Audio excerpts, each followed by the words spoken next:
గ్రంథం 8వ అధ్యాయం. కీర్తన గ్రంథం 8వ అధ్యాయం 4వ వచనం అందరం కలిసి చదువుదాం. కీర్తన గ్రంథం 8వ అధ్యాయము 4వ వచనం అందరము కలిసి చదువుదాం. కీర్తన గ్రంథం 8వ అధ్యాయము 4వ వచనం.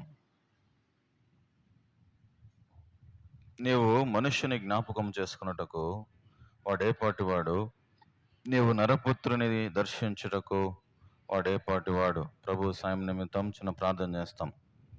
పరిశుద్ధుడైన తండ్రి, ఈ ప్రభు దినంలో మేమందరము కూడి నేను స్తుతించి గణపరచుటకు మాకు ఇచ్చిన ఈ సమయానికి నీకు వందనాలు.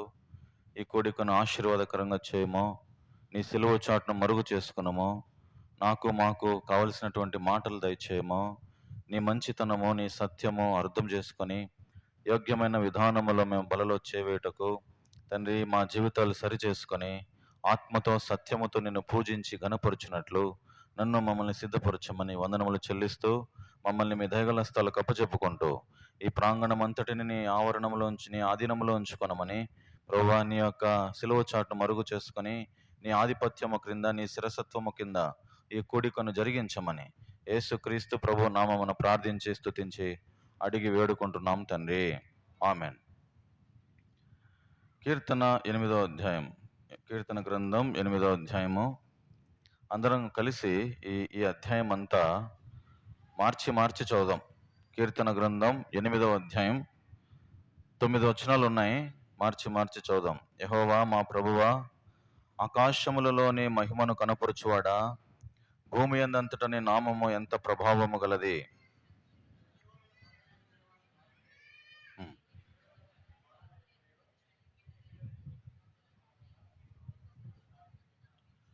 నీ చేతి పని అయిన నీ ఆకాశములను, నీవు కలుగజేసిన చంద్ర నక్షత్రములను నేను చూడగా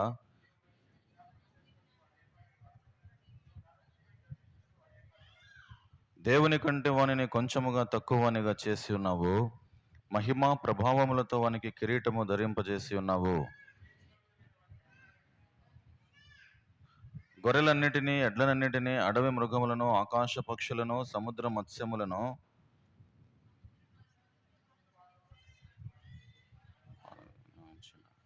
యెహోవా మా ప్రభువా, భూమి అందంతటని నామము ఎంత ప్రభావము గలది. చదువుకున్నటువంటి లేఖన భాగం ప్రభు మన కొరకై ఆశీర్వదించునుగాక. ఈ యొక్క మాట, నీవు మనుష్యుని జ్ఞాపకము చేసుకున్నటకు వాడేపాటివాడు. మనిషి స్థితి ఏమిటి అనే విషయం ఈరోజు మనం నేర్చుకుంటాం.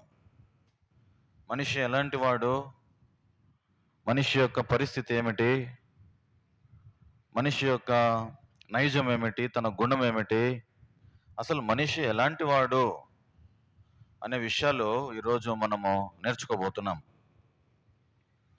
దేవుడు మనిషిని తన స్వరూపంలో చేసుకున్నాడు. దేవుడు ఎలా ఉంటాడో ఆ దేవుని రూపమే మనిషికి ఇచ్చినాడు. నిన్ను నన్ను చూస్తే ఎవరు కనపడతారు? దేవుడే కనపడాలా. కానీ ఆదాము అవ్వలు ఆ ఏదైనా తోటలో ఉన్నప్పుడు రోజు దేవుడు దిగి వచ్చేవాడు. రోజు దిగొచ్చి నా ముఖాన్ని నేను ఒకసారి చూసుకొని పోదామని చెప్పి వచ్చేవాడు ఆ తోటలోకి. ఆదాము అవ్వను చూస్తే ఆయనకు చాలా సంతోషం అయ్యేది. వాళ్ళిద్దరిని చూస్తే వాళ్ళ కడుపు నిండిపోయేది ఆయనకు. ఎంత సంతోషం అంటే అంత సంతోషం. ఎప్పుడైతే పాపం చేసినారో, ఎప్పుడైతే పండు తినొద్దని చెప్పిన పండు తిన్నారో, ఆజ్ఞను అతిక్రమించేసినారో, అప్పుడు వాళ్ళ ముఖానికి ఏమైపోయిందంటే ముఖము వికారమైపోయింది. ఏమైపోయింది? ముఖము వికారమైపోయింది. అప్పుడు మనిషి దేవుణ్ణి చూడడానికి భయపడిపోయాడు. భయం అంటే ఎరుగనటువంటి ఒక వ్యక్తి, పాపం అంటే ఎరుగనటువంటి వ్యక్తి మరణానికి భయపడేది లేదు, మరణం అంటే, చావు అంటే భయపడేది లేదు. అట్లాంటి ఒక వ్యక్తి ఇప్పుడు దేవుణ్ణి చూడడానికి భయపడిపోతున్నాడు. ఎందుకంటే మనిషి హృదయంలో ఏముంది? పాపం ఉంది. పాపము నివసిస్తూ ఉంది. పాపము గూడు కట్టుకున్నది లోపల హృదయంలో. మనిషి స్థితి గురించి బైబిల్ గ్రంథంలో అనేకమైన విషయాలు రాయబడుతూ వచ్చినాయి. ఇప్పుడు మనము దేవుణ్ణి ఆరాధించడానికి వచ్చినాం. నేను ఒకప్పుడు ఇట్లా ఉంటేనే, ఇప్పుడు నా జీవితం నువ్వు మార్చినావు. ఎట్లా ఉన్నాను నేను, ఏ విధంగా ఉన్నాను అనే విషయాలు మనం చూసినట్లయితే యోబు గ్రంథం చెప్తుంది. చూడండి, యోబు గ్రంథం 5వ అధ్యాయము 7వ వచనం. యోబు గ్రంథం 5వ అధ్యాయము 7వ వచనం.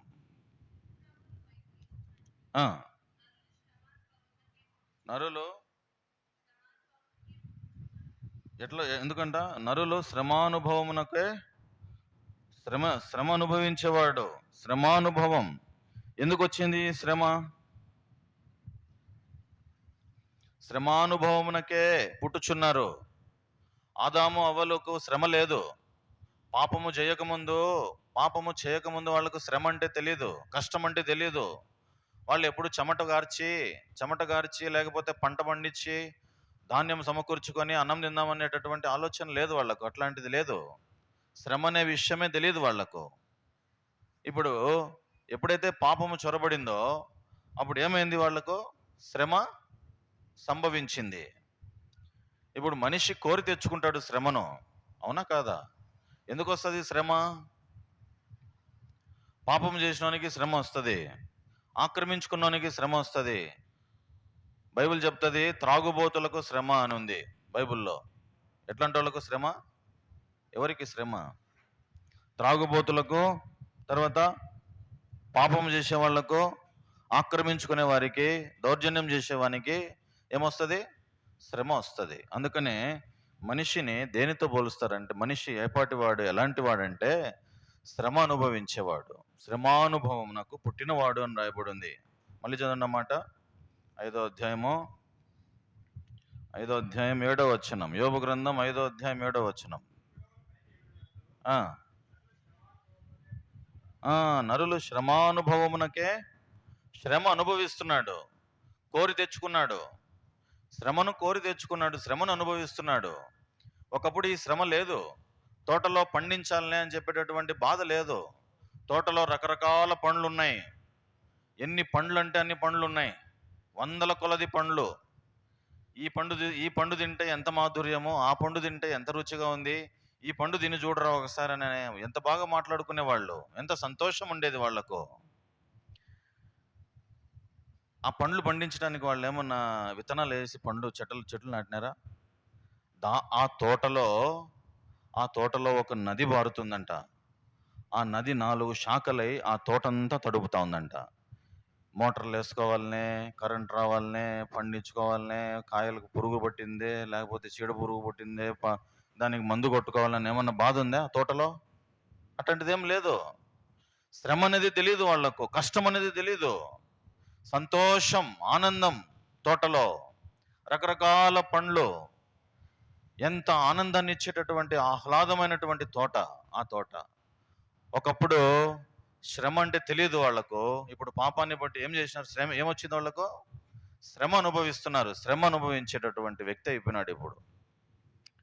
తర్వాత ఇదే యోబు గ్రంథం 9వ అధ్యాయం చూస్తే చూడండి. యోబు గ్రంథం 9వ అధ్యాయము 2వ వచనం. యోబు గ్రంథం 9వ అధ్యాయము 2వ వచనం. అంతే అని నేను ఎరుగుదును, నరుడు దేవుని దృష్టికి ఎట్లు నిర్దోషి అగును. ఎట్లు నిర్దోషి అవుతాడు దేవుని దృష్టికి? ప్రభువా, మనిషిని జ్ఞాపకం చేసుకున్నట్టుకు వాడు ఏపాటి వాడు? మనిషి శ్రమను అనుభవించేవాడు. శ్రమ కోరి తెచ్చుకున్నాడు, కష్టాన్ని కోరి తెచ్చుకున్నాడు. నువ్వు పెట్టింది కాదు శ్రమ. దేవుడు పెట్టినాడా మనకేమన్నా శ్రమ? ఏమన్నా పెట్టినాడా మనకు శ్రమ? నువ్వు శ్రమ అనుభవిస్తూనే ఉండని ఏమన్నా పెట్టినాడా? లేదు. మనమే కోరి తెచ్చుకున్నాం, పాపాన్ని బట్టి, ఆజ్ఞను అతిక్రమించడాన్ని బట్టి. బైబిల్ చెప్తాంది మనిషి దేవుని దృష్టికి, నరుడు దేవుని దృష్టికి ఎట్లో నిర్దోషి అవుతాడు. అంటే దేవుని దృష్టికి మనిషి ఎట్లా ఉన్నాడంటే దోషము చేసిన వాడు. ఏమంట? దోషము చేసిన వాడు. ఎన్ని రకాల దోషాలు! నా దోషములు నా తలకు మించినవని రాయబడి ఉంది. ఎన్ని పాపాలు చేసినవరా నువ్వు అని అంటే బైబిల్ చెప్తుంది. ఎన్ని పాపాలు చేసినామంట? కీర్తన చేయండి. కీర్తన గ్రంథం 40వ అధ్యాయం చూడండి. కీర్తన గ్రంథం 40. ఎన్ని పాపాలు చేసినావు నాయన బాబు నువ్వు అంటే బైబిల్ చెప్తుంది. మనిషి ఎన్ని పాపాలు చేసినాడంట? 40వ అధ్యాయము 12వ వచనం. లెక్కలేని అపాయములు నన్ను చుట్టుకొని ఉన్నవి, నా దోషములు నన్ను తరిమి పట్టుకొనగా. చూడండి ఎంత బాగా రాసి పెట్టినాడు దేవుడు. మనిషి దేవుని దృష్టికి దోషము చేసిన వాడు. మనిషి దేవుని దృష్టికి శ్రమానుభవం కలిగినటువంటి వ్యక్తి. శ్రమను కోరి తెచ్చుకున్నాడు, కష్టాన్ని కోరి తెచ్చుకున్నాడు. ఇప్పుడు దేవుని దృష్టికి మనిషి ఎట్లా కనపడుతున్నాడంటే దోషము చేసిన వాడుగా కనపడుతున్నాడు, పాపము చేసిన వ్యక్తిగా కనపడుతున్నాడు. ఎన్ని పాపాలు చేసినాడని ఉంది బైబిల్లో? ఎన్ని పాపాలు చేసినాడని ఉంది? నేను తల ఎత్తి చూడలేకపోతేనే, లెక్కకు అవి నా తల వెంట్రుకలను మించి ఉన్నవి. నీ తల వెంట్రుకలు ఎన్నో నీకు తెలుసునా? ఏమా మన తల వెంట్రుకలు మనకు తెలుసా? కట్ చేయరా బాబా, కట్ చేసే ఫోను, అది ఏరోప్లేన్ మోడ్లో పెట్టేసే.